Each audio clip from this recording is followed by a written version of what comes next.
Good morning, you guys. Today we are bright and early because we need to work with some vandas. So I've got my little coffee here, and isn't that cup just wonderful?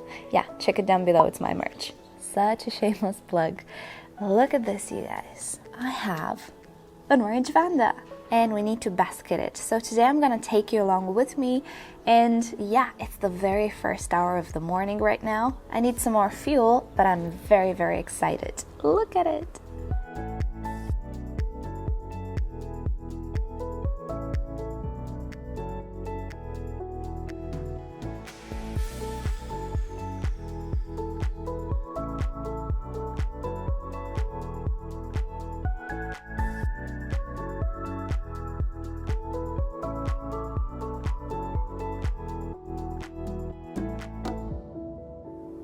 Sadly, the coffee's gone, along with the peace and quiet of the outside world, so we had to move it inside. Today I'm gonna basket the orchid, and I'm gonna take you along, show you how the process goes, what I use, maybe even give you a few tips if you're new to Vanda Orchids. We'll also create some slow release fertilizer bags, so this will be something new for me. We'll get there. I did talk in a recent video about how I water my vandas, or what's my current setup, so if you missed that video, check it down below in the description, but I will go through it today as well. So without further ado, let me just show you what I'm going to use. First of all, a wooden basket. This has to be one of the most common, most popular ways to keep Vanda orchids, and it just seems to me like the majority of Vanda growers actually keep them in baskets, if not bare rooted. Baskets actually give you the opportunity to put in a sort of medium, which we shall do today, but to make everything stay inside, we will need some liners. Now, what I'm using there might look like coconut fiber, but it's not. It's actually sisal fiber,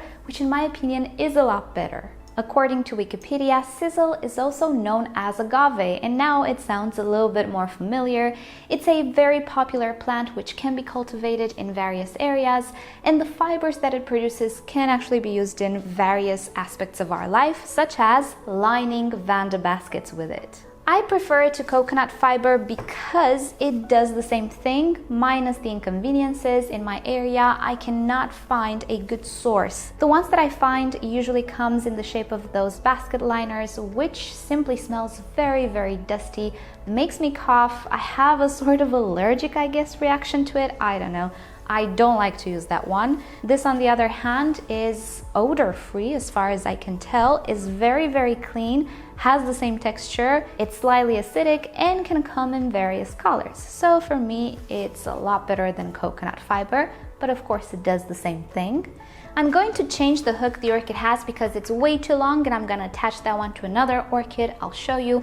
I will be using this metal hook, which comes from repotme.com. Also, the basket is from Repotme. I'll link you to a video down below in which I reviewed their products. They sent me some Vanda baskets to try out, and I really like them. And as fertilizer, we shall be using a slow release fertilizer, which is that Miracle Grow / Osmocote. I'm not sure which one it is because the measurer inside actually has the Osmocote logo on it. And thanks to your suggestions, I went on Amazon and I got myself some Organza envelopes. These are used for wedding charms and all of those cute stuff. And they are not natural fibers, so they will not break down with watering. Hopefully they will last quite a bit of time.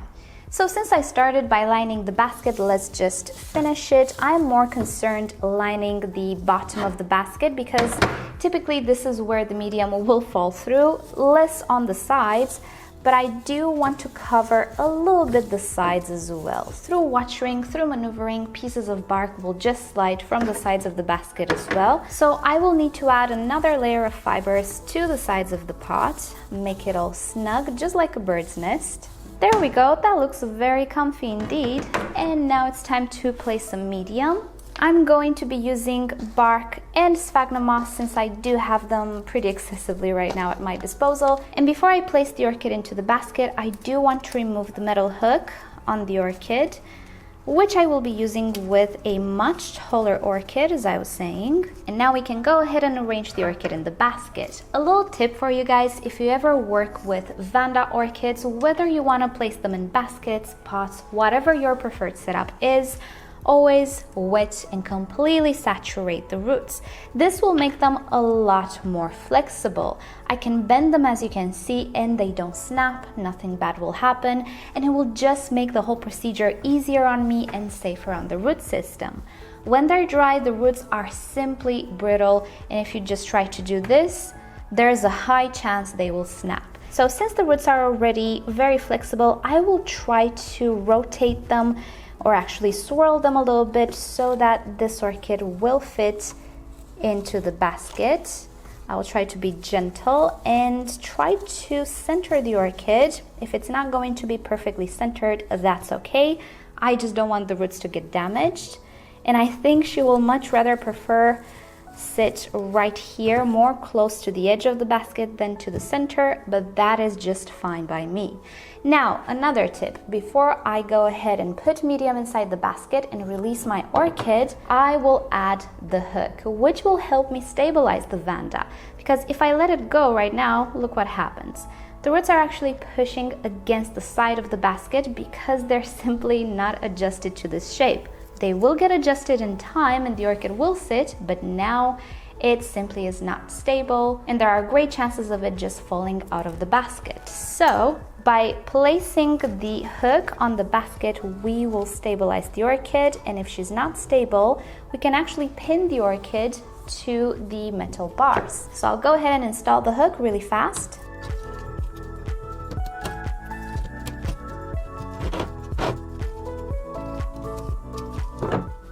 And here we have it, our orchid is so much more stable. Look at that. I don't think there is any point in actually staking the orchid. I think with the addition of the medium, she will be very stable. So all that's left is just to add medium to the basket.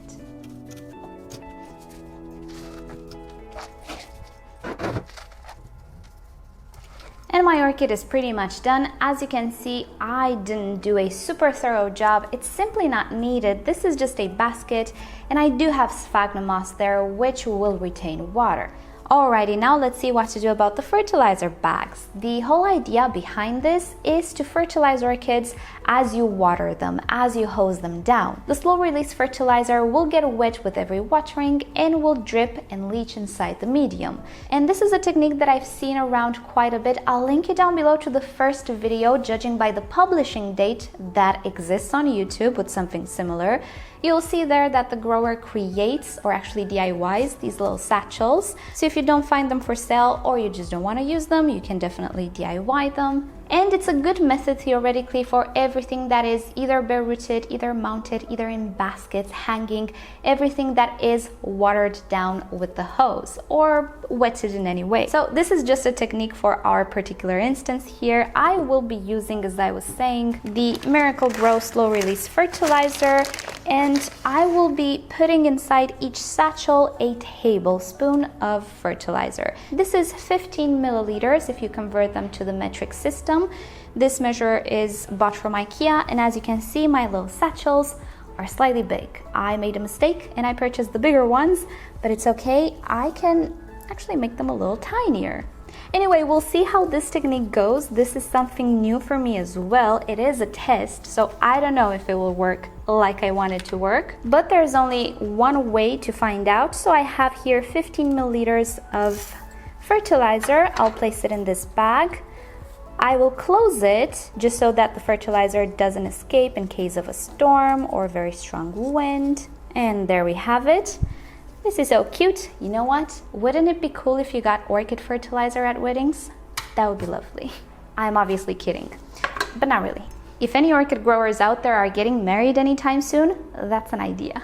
Your guests will be so confused. It's gonna be great. As for the thread, we also want something that will not break down with water and with the weather conditions, so I'm gonna go for floral wire. I see that many people who use this technique use actually floral wire, so that's what we will use as well. So I will hang the little threads of my satchel, and then I will go right here to the actual hook and insert it through this loop. This will keep it at a distance from the orchid actually. It will not drip on the leaves or stems or anything of the sorts. It will theoretically drip on the medium.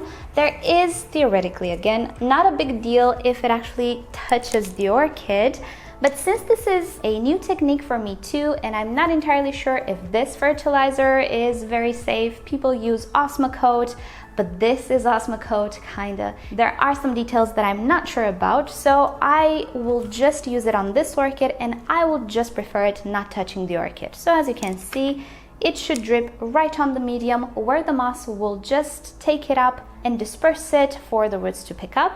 Theoretically, everything should be okay. So here's hoping that nothing will go wrong. So it's time to test this, and as you can see, yes, my satchels are very big. I might consider getting the tinier ones, but first I want to see if the setup even works, if I'm even happy with how it works, and most importantly, I want to see if I will have issues. So I think it's time to go outside and give it a go.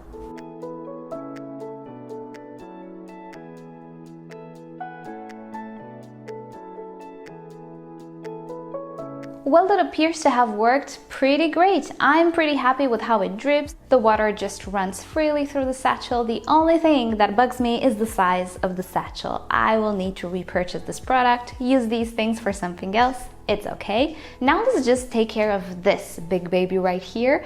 This is a Vanda Denisoniana variety yellow. Is it? I don't know. It never actually bloomed for me, and look how big it is. I don't see remains of other flower spikes either. And that's concerning because it might have an issue.